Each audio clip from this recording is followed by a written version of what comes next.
Hi, this is Tutor Nick P, and this is verb phrase 122. The verb phrase today is goof off, so to goof off.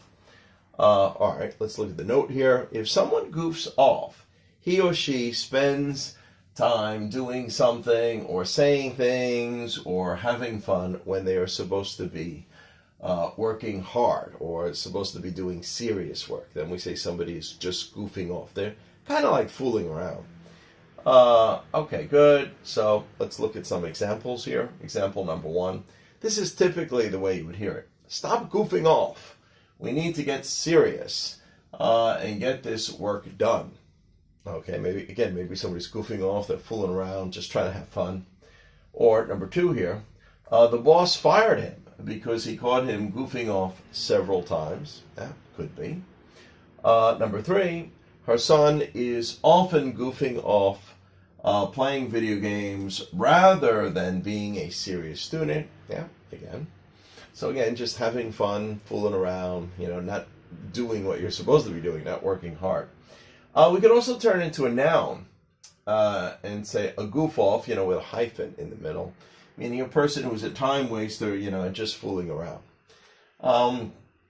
When I was looking at this, it always reminds me there used to be a Prince song, and the very beginning of the Prince song just, sums this up perfectly of what a goof-off is.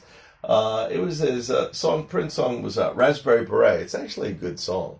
It's a good love song, but this is how it starts. These are the first 5 or 6 lines of the song, and it describes a person who is a goof-off.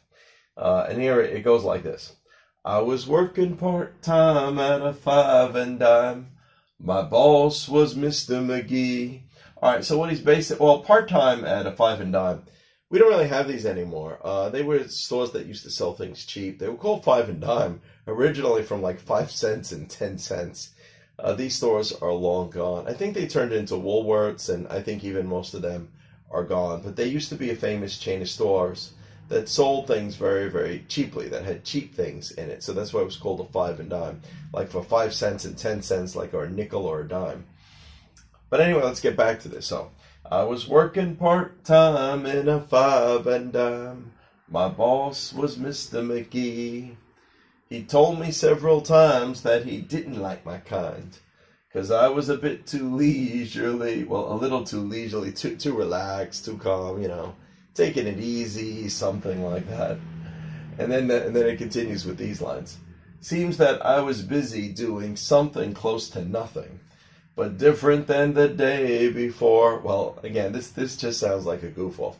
Somebody goes to work and they're not really ambitious. They're not trying to work hard. But sometimes they try to look like they're busy doing something, even though, just like this song, the line here says, I was busy doing something close to nothing, But maybe the boss could see through this, that he's not really doing anything, but he's pretending like he's doing something so that, I guess he could get paid and get by. Anyway, I hope you got it. I hope it's clear. Thank you for your time. Bye-bye.